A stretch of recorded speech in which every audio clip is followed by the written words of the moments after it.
Welcome, welcome, welcome.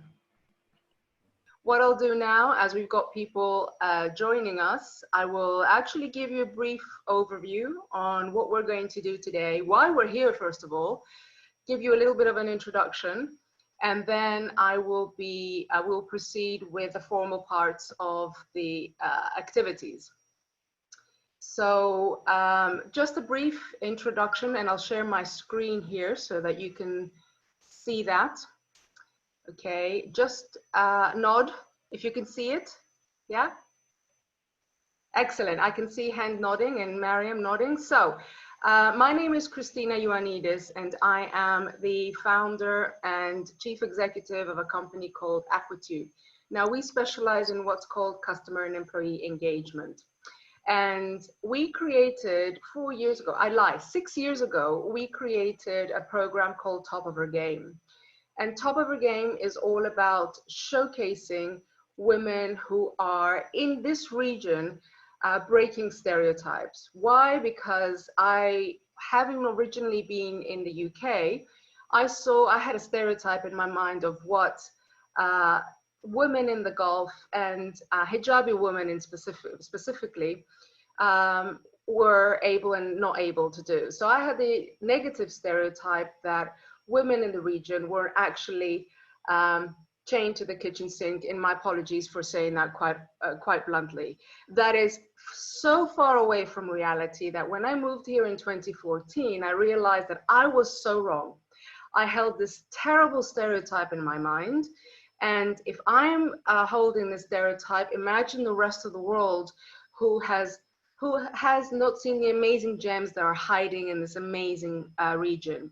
So we created Top of Our Game, which is a platform to showcase amazing women, some of whom are already as part of this event. I'm looking at obviously Hend, we've got Mariam Obalushi, Dr. Reem, Dana Lali, who was talking earlier, inshallah, she'll be doing very many things. All of these are amazing women who are really breaking the stereotypes of primarily women in the Gulf and what they are capable of doing. So for me, I'm very passionate about this. We have been running the Female Majlis in its physical format for 6 years already. And it's been a great success. I know that we've got Dr. Mariam, who's also here, but Farah has been there, Farah Ahmed, who I can see. We've got Dana. A lot of these women who are breaking stereotypes have also been part of our Majlis.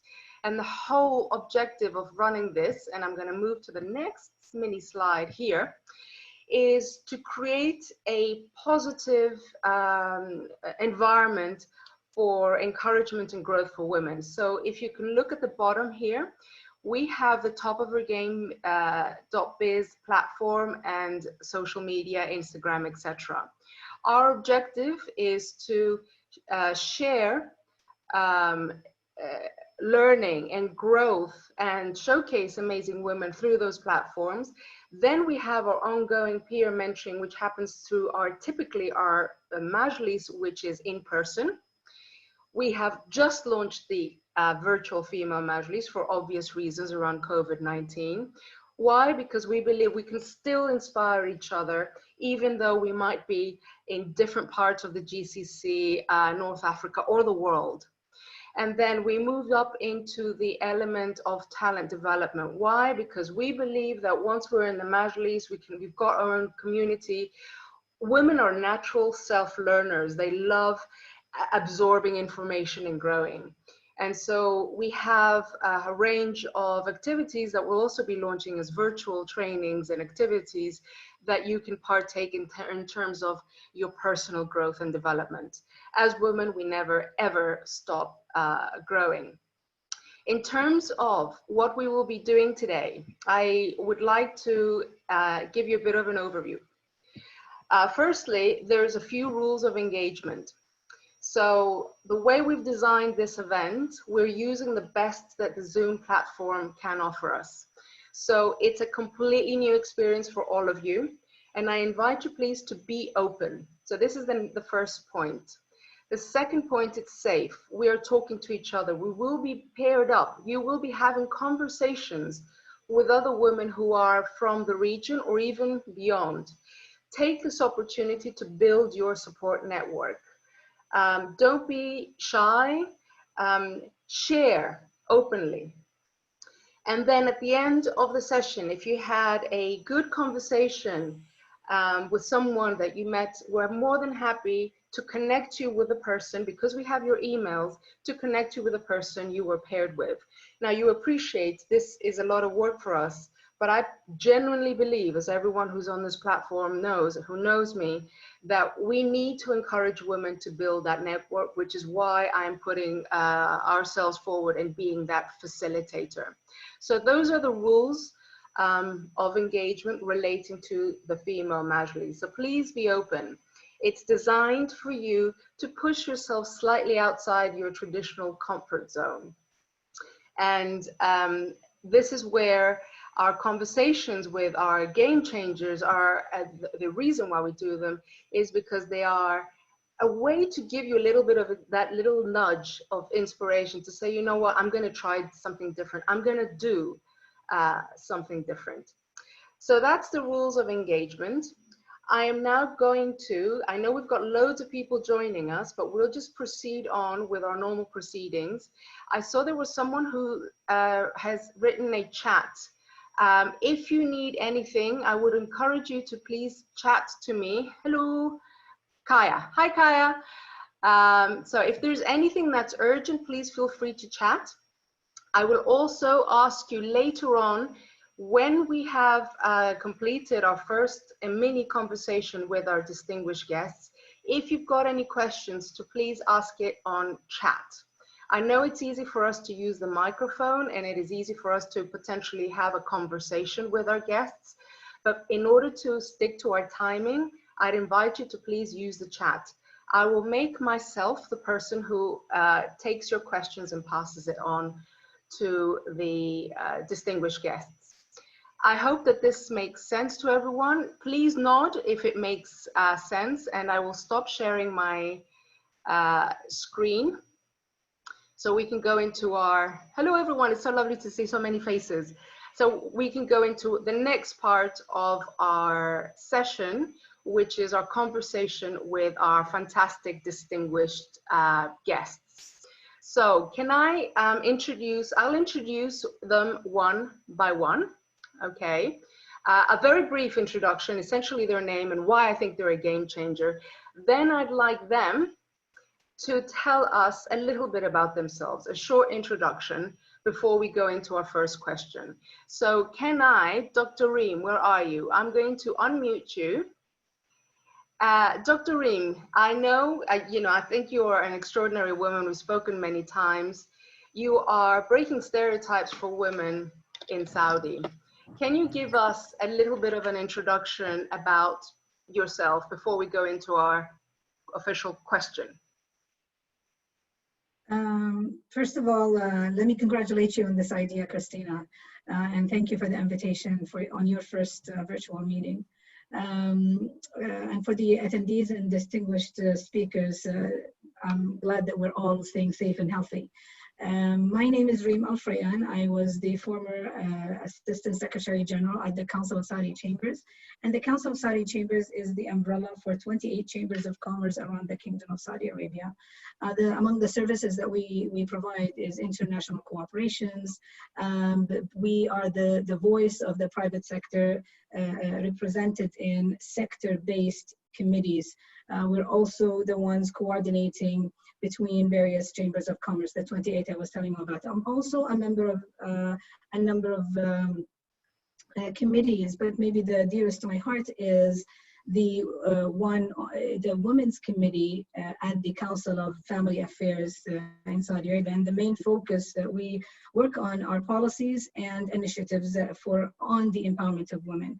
My research interest was born from meeting businesswomen like yourself, and in my early times, and it focused on the self-efficacy of businesswomen, because I've met these women and I was very much inspired by them and the power that they had.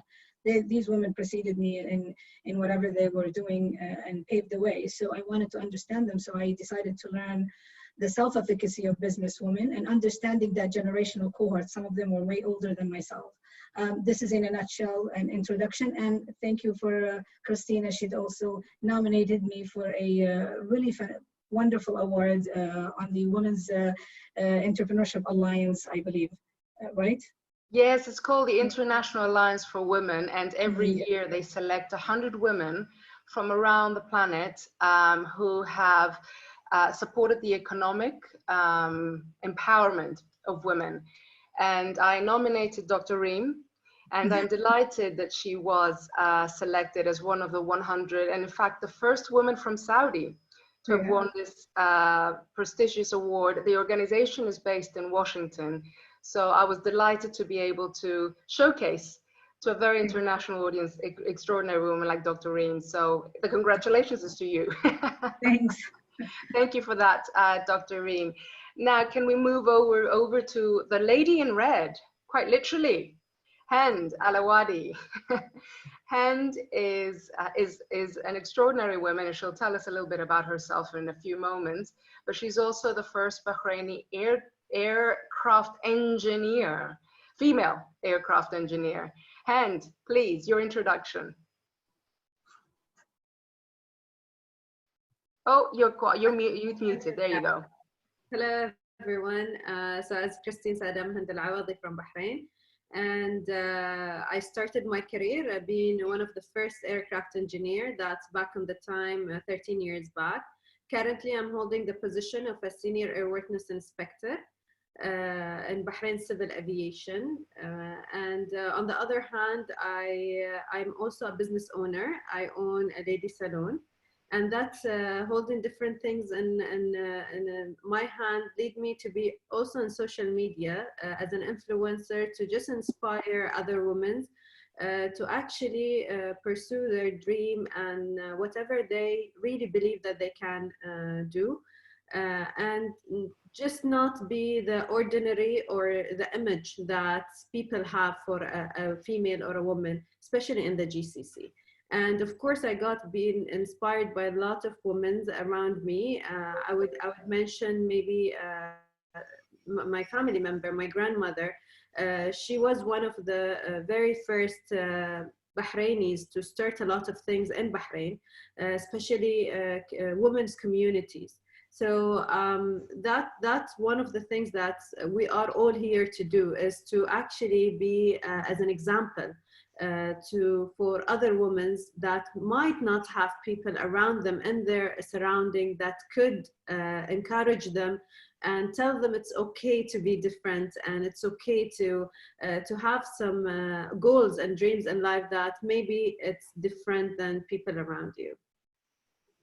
Ah, fantastic. Now I'm sure everyone can hear and see why I think you are a game changer, just like Dr. Reem. Thank you for that fantastic introduction. Now today, we're all challenged. COVID-19 has thrown us into a tailspin of a new working environment, working from home, new ways of working with our colleagues, managing our families as well, because a lot of us are homeschooling. So everything is different. So, and that's a major challenge for all of us. For me to Dr. Reem. Dr. Reem, can you tell us one of your greatest challenges and how you've actually overcome it? One of the greatest challenges, maybe the one that is dear to my heart, is a challenge that I managed to make a stepping stone out of. That role that I took at the beginning of my career at the Council of Study Chamber was a general manager. So at that time, it was a new role that was created to help overlook a committee that was recently established back then, not recently, but I'm just saying back then, it was recent. The role of this committee was to reduce the unemployment rate among Saudi women. And we're talking a long time ago. Today, we have a different situation, thanks God.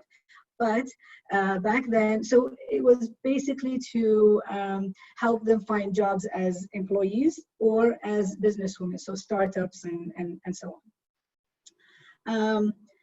Also, at that same time, that committee was made up by very strong businesswomen that I didn't know existed. And I was new to the city because I was born and raised in the Eastern Province, and I had spent 10 years in the US studying. So I literally had absolutely no network in the city of Riyadh, which is the capital city. So in that context, also add to the challenges was I didn't know a lot about that community of chambers of commerce. I didn't know my resources.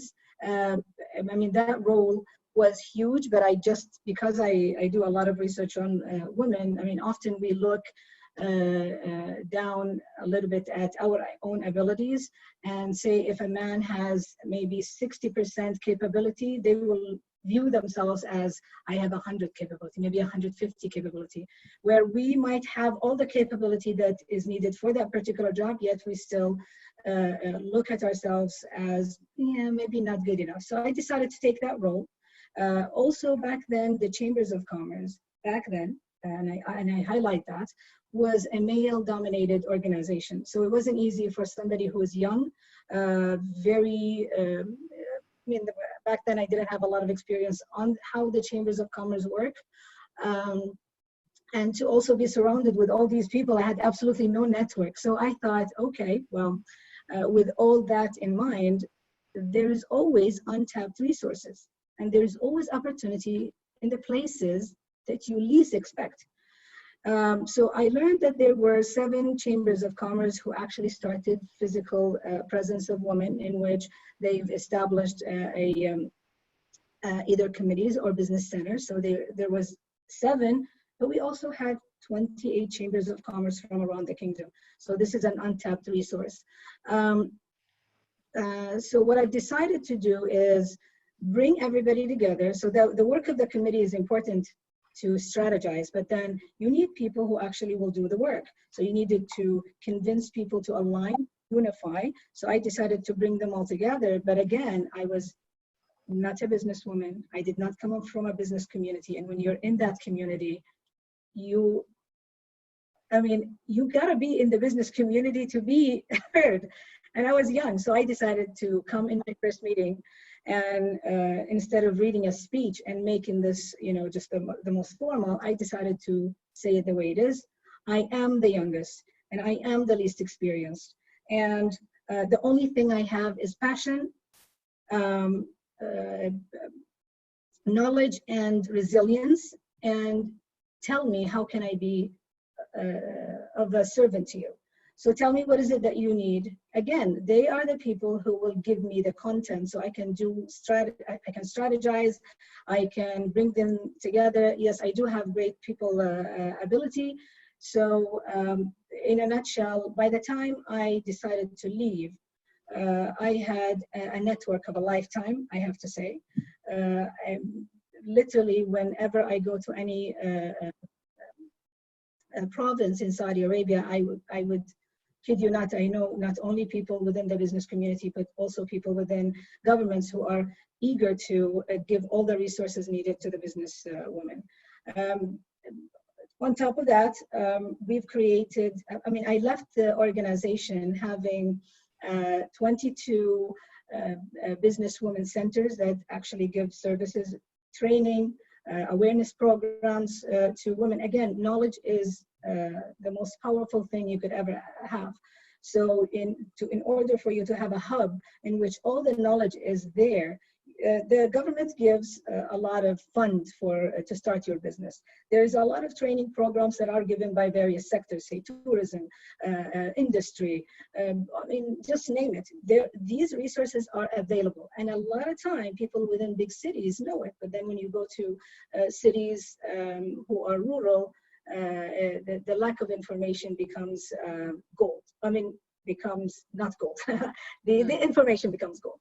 So, but I managed to get all that to the point that I've reached the trust from the business community themselves, in which I've not only managed to, do a lot of good things for the committee, but we've uplifted the committee to become a council on women employment, and it was headed by Her Royal Highness Princess Noor Mohammed, the governor, the wife of the governor of Riyadh.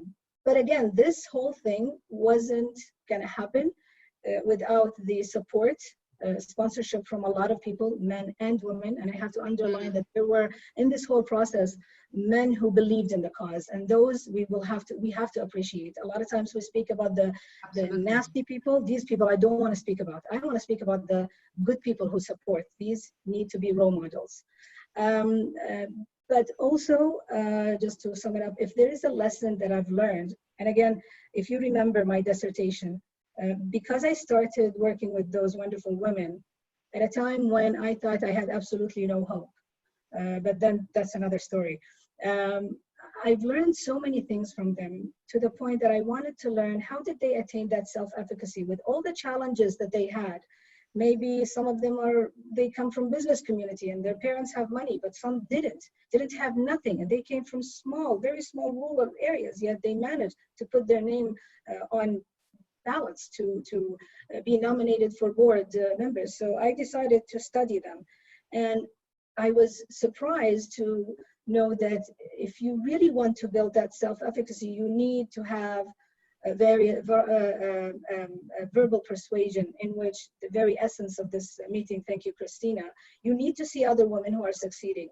You also need the vicarious experiences. You need role models in your life. Again, thank you, Christina. You've managed to get 2 principles from that self-efficacy model. And you need the performance experiences. You need to go out there and walk the walk, do something, whatever that you think is challenging, try to take a chance and do it. And the fourth principle that often is whenever you don't have all these 3, work on the feelings.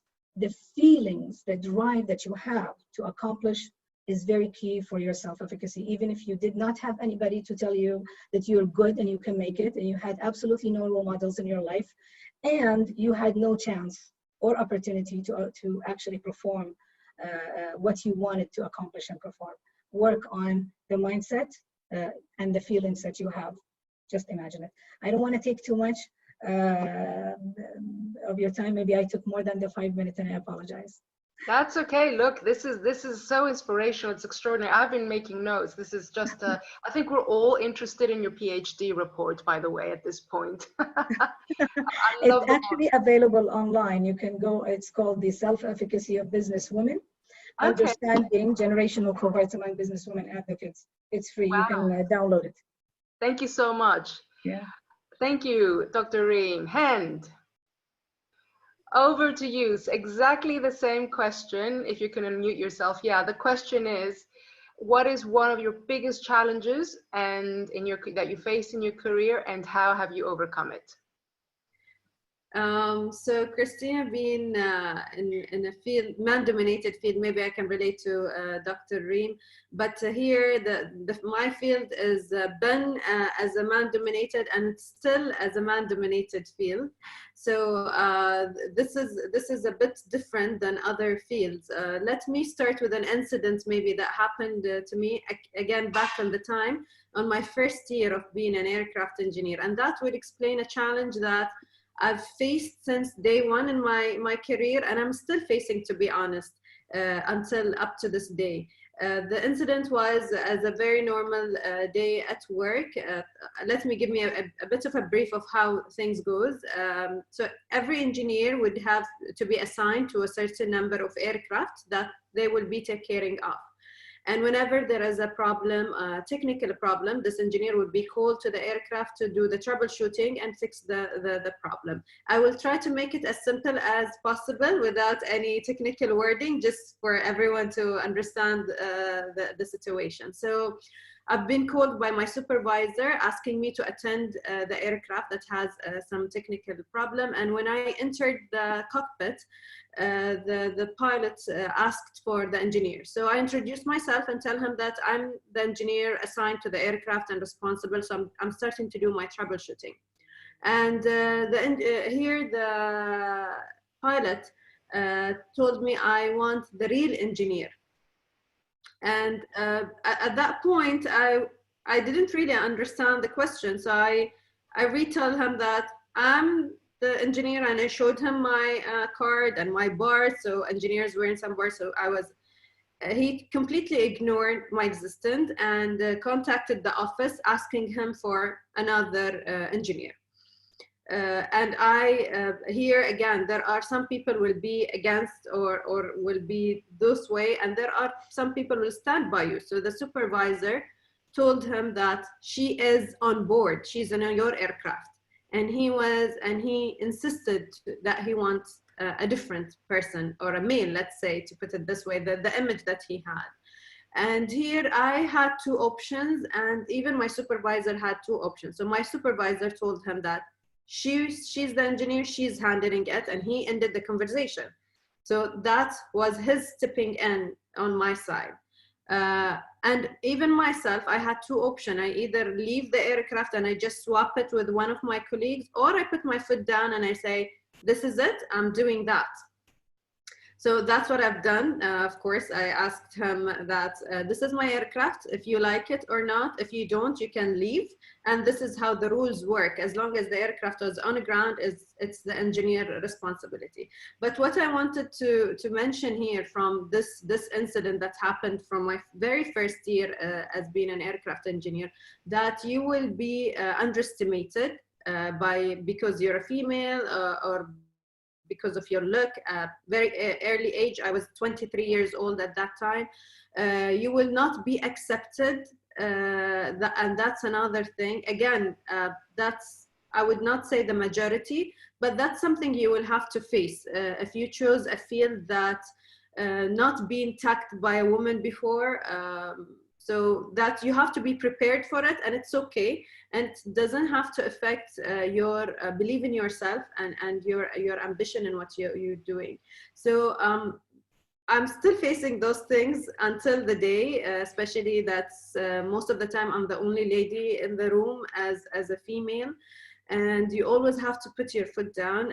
But what I learned and how I'm facing this challenge today after all this experience is, you don't have to prove anyone wrong. I mean, you don't have to prove to them that you can do it, or you put that extra effort just to prove that you are capable of doing it. So the thing is your mindset, as Dr. Reem said, you have to know your capability, you know your limits, you believe in yourself, and just do the things that you're doing the best. And once you're doing that, your work and results will prove to everyone that has any doubts in your capabilities. So don't waste your time and energy to actually prove them wrong. Just focus on yourself, develop yourself. The knowledge is very important, and then you would reach out there, and they would know one day or another, and it doesn't matter that they were wrong or right about it. Wow, this is those are such pearls of wisdom. And I have to admit that for those who don't know Hend, she walks the talk, because as you see her wearing that killer red that she's wearing, this is her normal look when she goes to work. She actually puts her foot down, quite metaphorically as well as physically. She makes a mark. And this is what I love about her. It's that, and both of you, Dr. Reem and Hend, have talked about it, that mindset, that attitude of, I know my capabilities and I'll put myself forward and I'll stand out for that. So thank you both for this level of inspiration. Now, what we were going to be doing now is open the floor to questions. I know I could go on for hours with you both because you're extraordinary. Is there anyone on the floor, and I'm talking a virtual floor, obviously, who has any questions? If so, can you type it on the chat? Otherwise, what I will do is we'll move into the peer mentoring side of the event. Do we have any questions? And if you do, please write it on chat. You have two extraordinary women here. I would encourage you to come forward. We can take at least one question now and maybe one question later. Any questions? Or are we so dumbfounded by the amazing women that we've got here? No? Yes, but in Arabic. Okay, Fatima, can you write it? Yeah, so it's visible to everyone. We have someone who will translate, and that's lovely Dana. Happy to write it for, if you write it in Arabic, thumbs up. And Dana will translate it for us, for those who don't speak Arabic, obviously, and this is me. We've got one in English, so while Fatima's writing, Kaya is asking, how have you dealt with being interrupted and having people mansplain your ideas and claim them as your own? Who would like to take this one? I can see Reem is smiling from ear to ear. Would you like to take that, Dr. Reem? This challenge faces every single woman, especially at the time, exactly, especially at the time when people start noticing that you've got something different and you are a competitor. I think non-verbal communication is gold. So when you start seeing people, number one, you gotta sit on the table. You cannot expect people to listen to you if you're sitting at the back, and try to be as close as you can to the leader. Nonverbal communication. I'm not saying by nonverbal is to be mean to them. I'm just saying that sometimes just putting your hand on the table, leaning forward, makes everybody look at you, in which everybody's ready to listen, and then you just say whatever you want. Sometimes your tone of voice makes a difference. Now, what was the other one? It was, and then they start talking about your own idea. Yeah, so yeah, basically take your ideas. Yeah, well, I often don't do anything about it, because so when people talk about my idea, I mean, when I work in a place, I do have a vibe, and I believe this vibe is noticed. And I believe that everybody who say, if I'm in a place and I'm not doing anything about women empowerment, and there's somebody else who's working on women empowerment, I kid you not, people outside in the street, if you ask them who's the one in charge in that place about women empowerment, they will say Reem Alfrayan. I don't have to say anything, but I've already put my mark to the point that even if other people are saying that they own this idea, others will say Reem must have influenced that person, period. And I would let them, because the more of a leader you are, the more people that would come to you, learn from you, get inspiration, get ideas. So I'm okay with it personally. But then we are maybe at different parts of our career. Maybe you're at the beginning, but I often let them do whatever they want. There are plenty of ideas. Okay, thank you for that. We have another question. I think, Dana, have you got the English of that Arabic question? We've put you on the spot, Dana. It's okay. Can you do you want to translate it live, or do you want to type it? You're muted. Okay, I unmuted myself. I have a few questions. One is from Fatma. We'll do one, please. Okay, let's do Fatma. Fatma Saadi, she says, Christina, first of all, she apologizes. I'm gonna ask in English. No problem. Question goes to Hend. هل حسيتي, okay, have you ever felt discouraged when someone told you that, or felt proud and surprised the person that a woman can do that in her position? Did the question make sense? It's also in the chat, Hend, in Arabic, if you want to recheck it. Yeah, okay. So first of all, thank you for the question, Fatima. When that happened, let me talk about that precise moment. When that happened, I was very focused on making sure to do the right troubleshooting and make the aircraft fly safely, because the responsibility here was not to feel anything, is to make sure that this aircraft fly safely, land safely, and be okay. So at the moment, if that was the question, because here she was specifically asking about the moment that this gentleman told me that, I didn't feel anything, because I was very focused on actually finishing or achieving the task that I have in hand. But of course, I had that mindset previously that I would not be discouraged by anyone. And that's what made me at the moment to take that decision and staying in my aircraft. And I was very clearly saying this sentence: this is my aircraft. If you don't like the fact I'm there, you can leave. So that mindset, pre-mindset that says that you know what's yours and what's not. And here again, I would emphasize on something Dr. Reem said, and it's very, very important, is the knowledge. Not only the knowledge about your job, but the knowledge about the rules, the knowledge about what is yours and what is not. That's very important, especially if you are doing anything that you might not have the support all the time. You have to know the rules and regulations. So at that time, yeah, I didn't really feel it.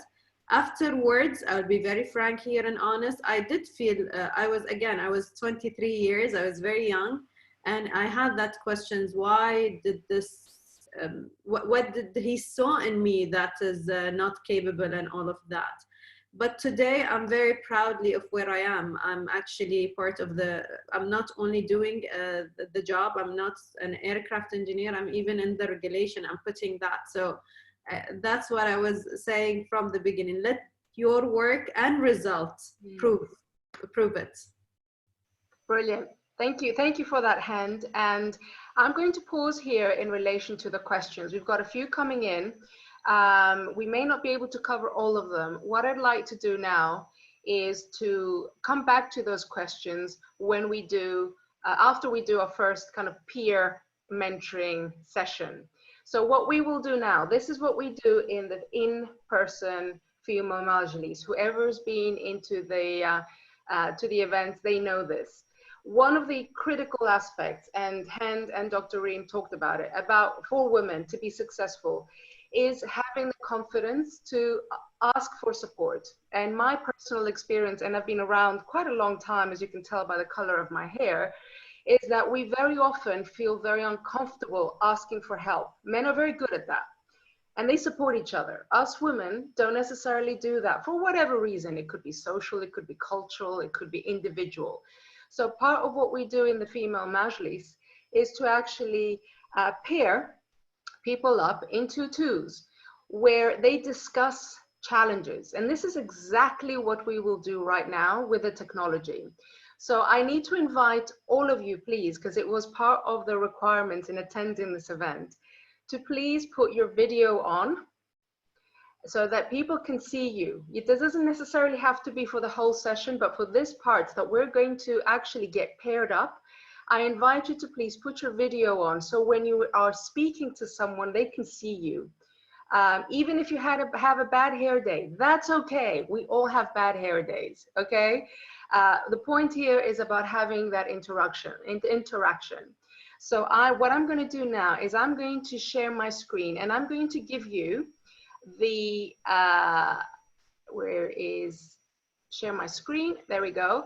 I'm going to give you the instructions of what's going to happen next, okay? So as I said earlier, we have to be open. This is a completely new experience. None of you have experienced this before. I have, because I've been running these types of events for a very long time. So you will be holding conversations with other women from the region. And as I said, after we finish the event, if you want to be connected with the person you're going to have a conversation now, feel free, and we will make that connection happen. So the instructions for now: take a picture, write it down, up to you what you do. You will have 8 minutes, okay? You will be paired by the platform with someone else. I have no idea who you're going to be paired with. So it's down to the technology, it's completely random. The first thing I'd like you to do is to please introduce yourself, because we have people here who are from completely different parts of the GCC, even the world. Say your name, obviously, and where you work. Then I'd like you to talk about your biggest challenge. What's the current biggest challenge that you're facing? So think about that now. And then look at how the other person can help you. And this could be ideas on how do you overcome your challenge. It could be contacts. It could be a new way of framing your challenge. it's up to the pair to kind of make this happen. So do it one way and then do it the other way, in the sense that one person talks about their biggest challenge and discusses it with the other person, and then the other person talks about their biggest challenge and then how the other person can help them. You will have only 8 minutes, and this you can see here. So you're going to have to speak fast. But the reason for doing this is to give you a taster of what it's like to meet someone completely new who can give you, even in a very short space of time, can give you new ideas. Time flies when you're having fun, though, because I can't believe it's already been 8 minutes. Ferouz, did you enjoy your conversation? Yeah, sure, a lot. Especially that I know that the person I'm talking to, she was my colleague in the same association I'm worked with. Ah, abroad or in the same country? Yeah, in the same country and in the same association. We are colleagues in the same association. Ah, so you work together? Yeah. Ah, good. So it was a good surprise for me. Excellent, excellent. So you've connected in a different way to normally? Yeah. Good. That's the point of this exercise. So thank you for doing this. And thanks a lot. For those who had a technical challenge, my apologies for that. Sometimes the technology is technology. But I'm glad to see that the majority of you have actually come back and are coming back, because the sessions will actually physically close in 30 seconds. As you can see, everyone's now coming back. 23 seconds. I do hope this was, for those of you that were able to get into your one-to-one conversations, I do hope that you enjoyed them. It's very important for us to actually get feedback. So what I'll do when everyone comes back in the next 6 seconds is I will ask you to do a quick poll. So well done to everyone. Oh, I love this. I love seeing everyone come back from your breakouts. I hope everyone had, for those who were paired, I hope you had fruitful conversations. And yay, look, all the thumbs up. I'm loving this. So what I'd like to do now, I'd like to ask you a question. So I'm going to launch a poll here, okay? So I'm going to launch the poll. Can you please give me your response? So the poll is about the peer mentoring. Did you enjoy with other women, meeting other women from the GCC or the world? So can you give us your feedback? Did you enjoy this part of the event? As we said, this is what we would typically do in an in-person majlis. Sometimes the technology didn't quite work as perfectly as we wanted it to for some of you here, but I think it was about 60% of you got the experience. So I'm seeing quite positive responses. Thank you for that. We've got 20 of 26 have voted. Please, the other 6, can you let us know if it's the people who haven't been able to get connected? My apologies for that. Okay, so I'm going to end that polling then. The results are, boom, here we go. I don't know if you can see this. We've got 20 out of the 26. Kaya's got the jazz hands going. 20 of the 26 says yes. Wonderful. This is exactly what I wanted to have your feedback from. This is exactly what we do in the female majlis. So thank you for appreciating. Now, there's one more thing that I'd like to do. I know we've got a few questions that have been slightly left unanswered. I'd like to do, because we've only got 2 minutes remaining, I'd like to ask everyone who's here, have you got 10 more minutes to be able to take on a few more questions? If our participants, and I'm looking at Hend and Reem here, if you've got 10 more minutes, if everybody else is happy to stay on 10 more minutes, are you able to stay on, Hend and Dr. Reem? Thumbs up from Dr. Reem. Hend? Yes? Okay. Everybody else then, if that's okay with you, what I'd like to do now is one more poll. I'm going to launch one more poll, and I'm getting loads of positive feedback here. Thank you for that. And the poll is, the second one is, would you recommend the Virtual Female Majlis to a friend or a colleague? So please let us know if you would recommend the Female Majlis, the virtual version of the Female Majlis, to a friend or a colleague. Please let us know your feedback. It's very, very important for us to keep the momentum going. I'm seeing 95% are saying yes. There's a 5% who say no, and my apologies if the technology didn't work, but that's the case with technology. If there's anyone, there's 4 people who haven't answered. I'd invite you please to answer now. That would be very, well, it's very important for us to have your feedback. So we're nearly there. I'm going to end the polling then at 24 out of 27. So we're still at 96%.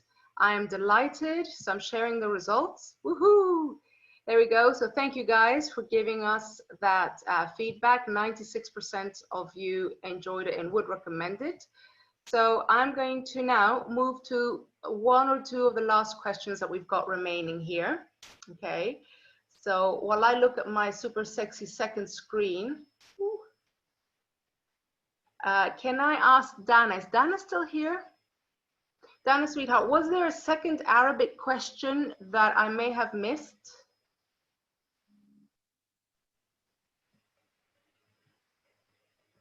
I got the impression there was a second question.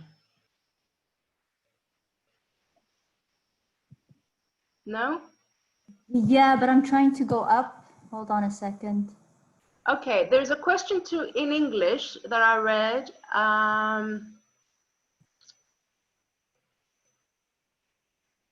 There we go, from Hawla.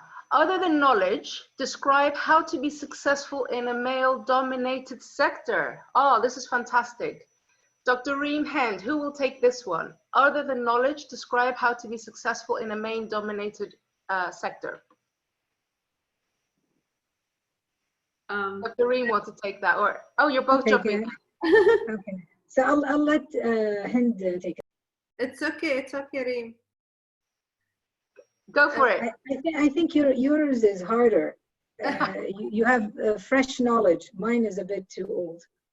Okay, Hend.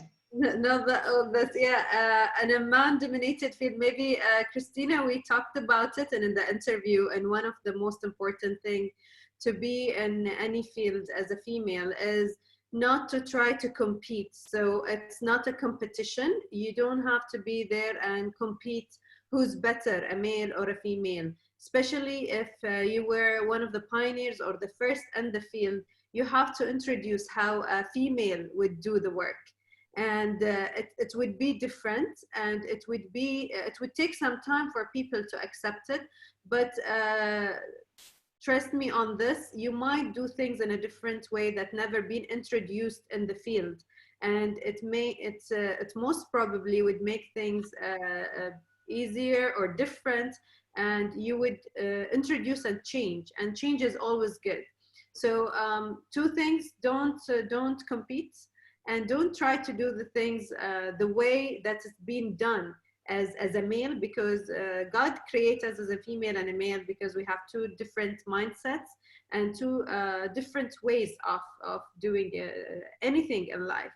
So follow the rules, and the most important to prove yourself in that field is the knowledge. Again, we'll go back to the knowledge. So keep studying, and that would be your biggest support, not only in your career, it's in your whole life, is your knowledge.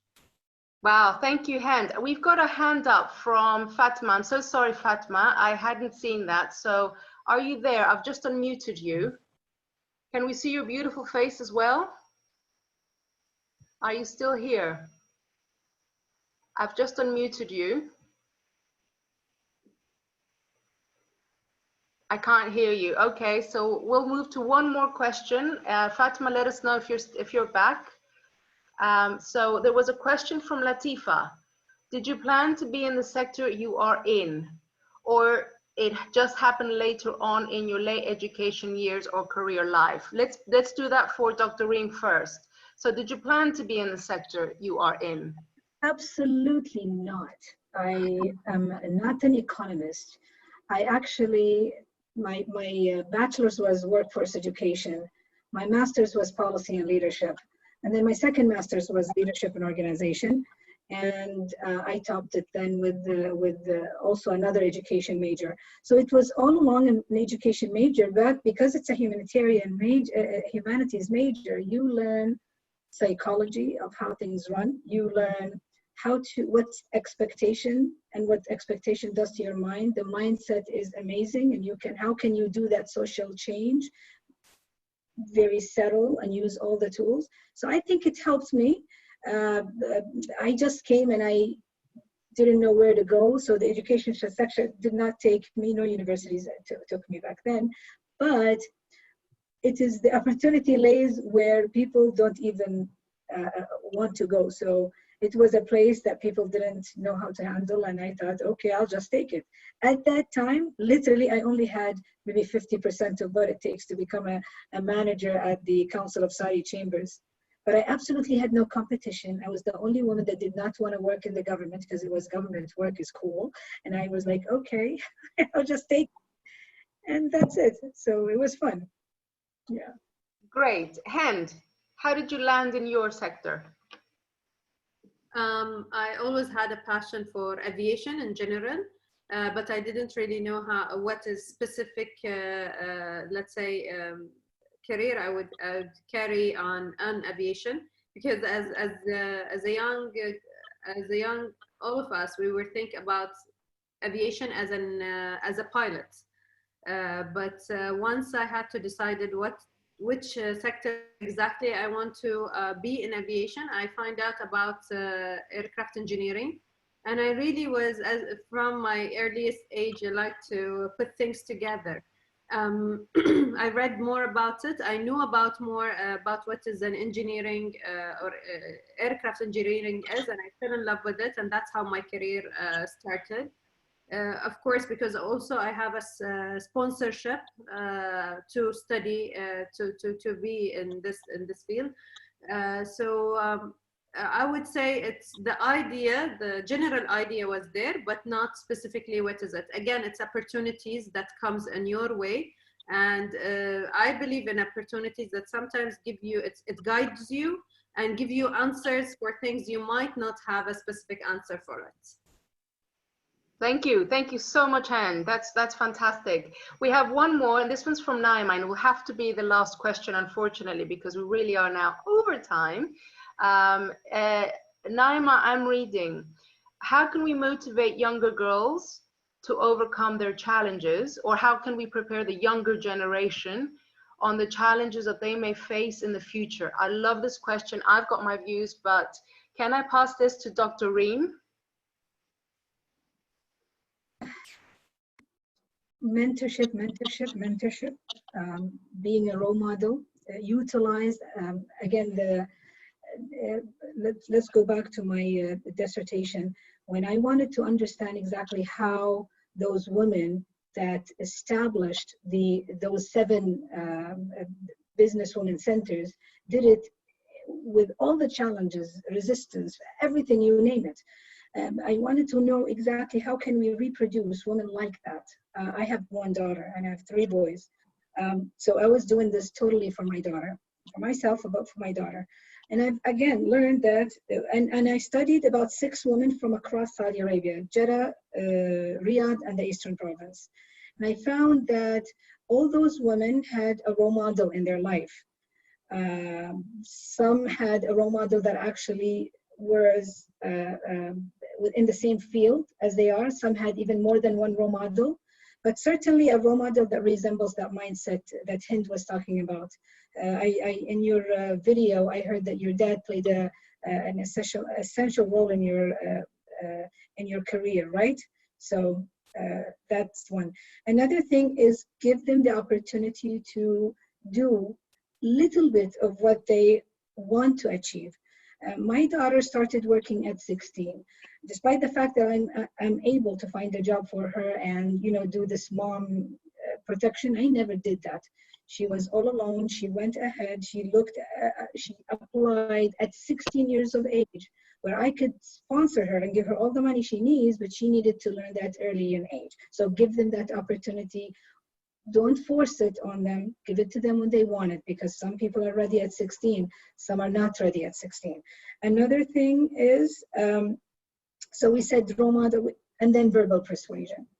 A lot of times, especially young girls, will have that feeling that, like my daughter Maya, I don't think I have a thing. That was her thing for 4 years. My brothers have a thing.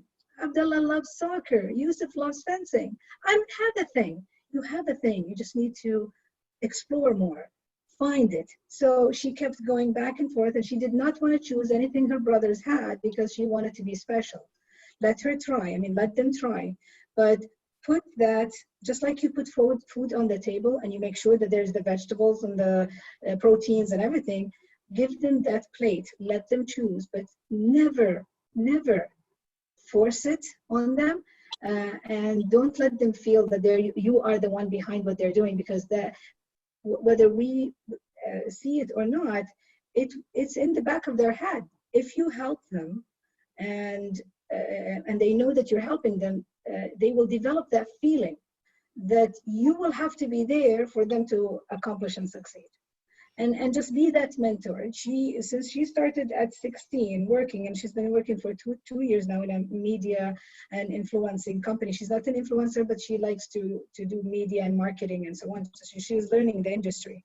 She had a few things like, how do I deal with my manager? How do I deal with my colleagues? I'm challenged, but actually she learned a very important lesson in terms of her own rights. When you don't have a contract with someone, then don't expect anything. She learned that at 16. But for me, I knew it. I saw it from 16. But I wanted her to find it on her own, because this will give her the feeling that she can find things on her own. She doesn't wait for mama and papa. Yeah. Brilliant. Thank you Make for sure that. those elements of self-efficacy are there. All those ladies my research was not a qualitative research. It was not quantitative. It wasn't numbers. It was qualitative. So I actually had hours and hours of recording with those ladies, 6 of them, who paved the way for people like me in the chambers of commerce. And all of them had role models. All of them had people that told them, you can do, if I was able to do it, you can do it too. And they actually took that opportunity. They took it and they dug for it. And then the feeling, work on the feeling. Oh my God, that is amazing. You did that. You actually did this on your own. You outdid us, me and your dad. Feeling, work on the feeling. Thank you for that very extensive response, Dr. Reem. That was fantastic. Hend, what would you recommend then? Okay, so I think Dr. Reem wrapped it all over. She mentioned everything that I think me personally needed it to be where I am today. And that's what I would recommend any mother or anyone that's searching for the new generation, like motivation, let's say. Of course, everyone have a role model, and nowadays the role models are a bit confusing because of all social media and all of that. So you will have to be careful on observing what is your kids having for a role model.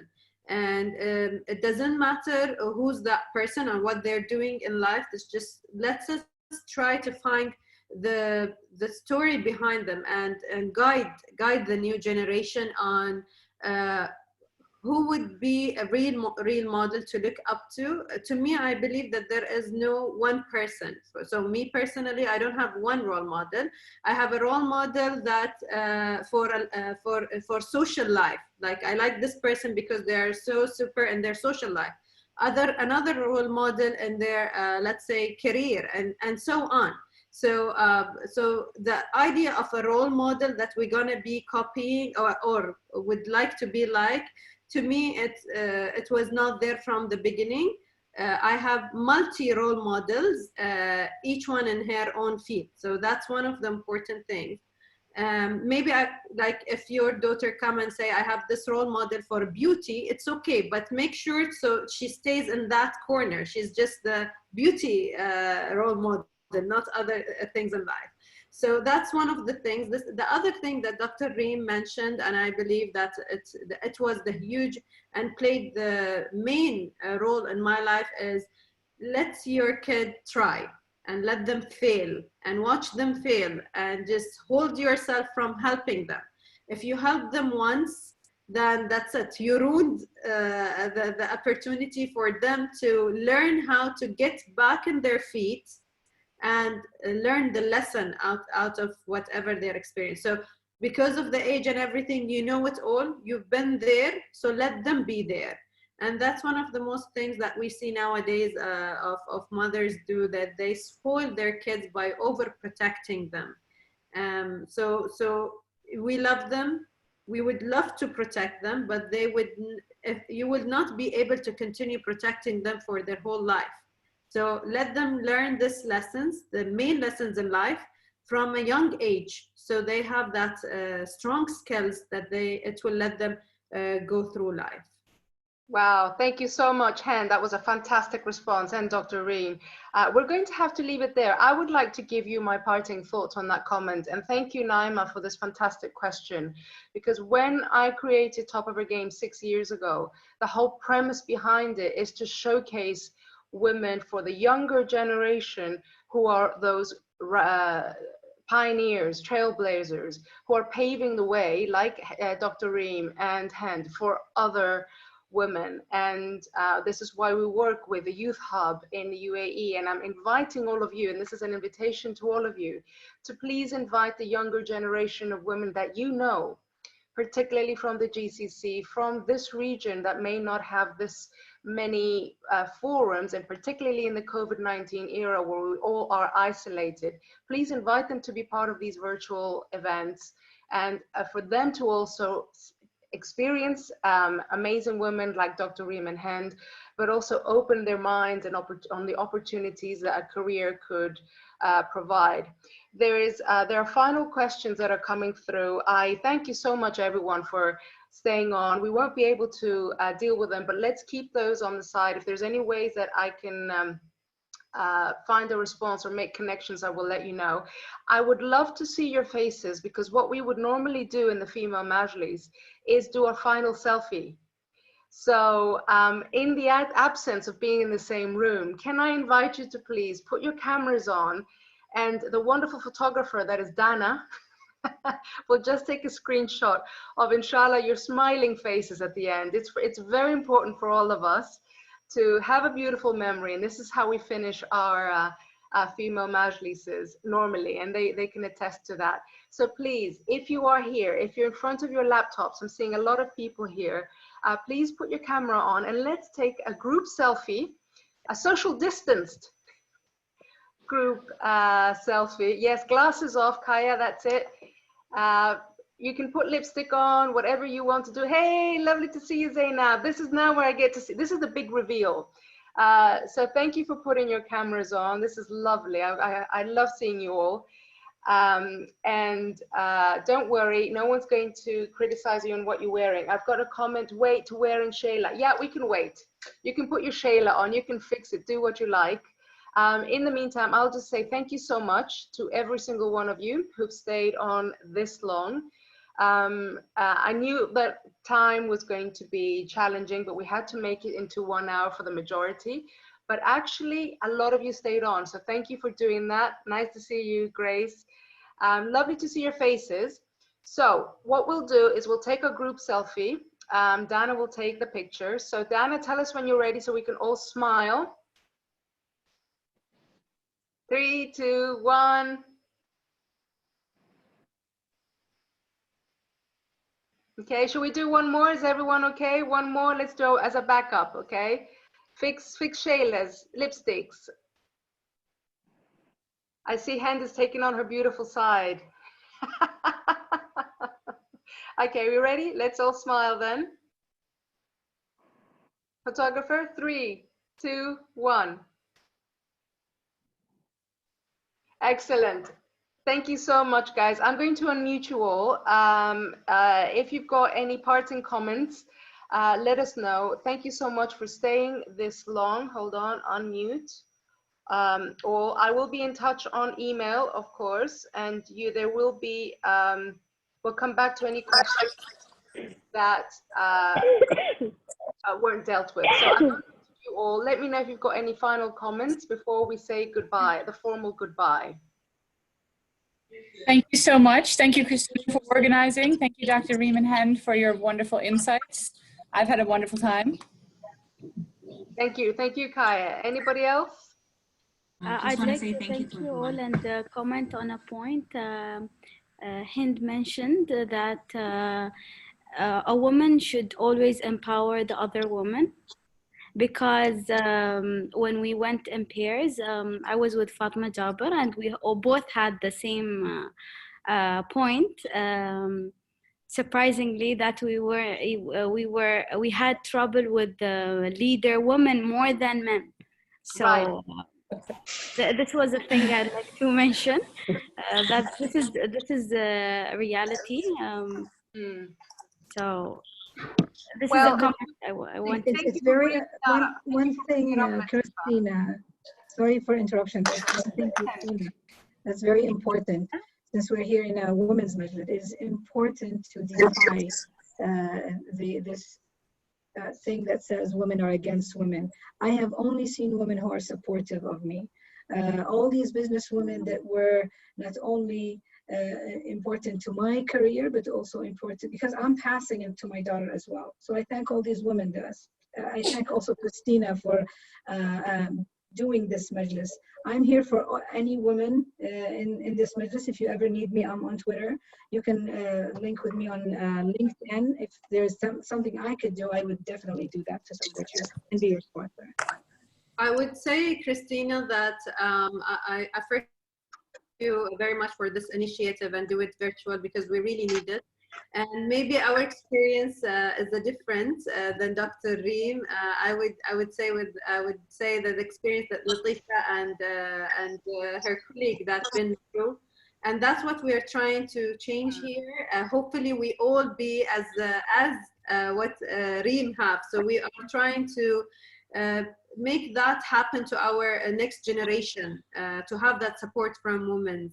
Of course, again, thank you for everyone that was here, give us from their time, and you can reach me anytime on social media. I'm on Instagram.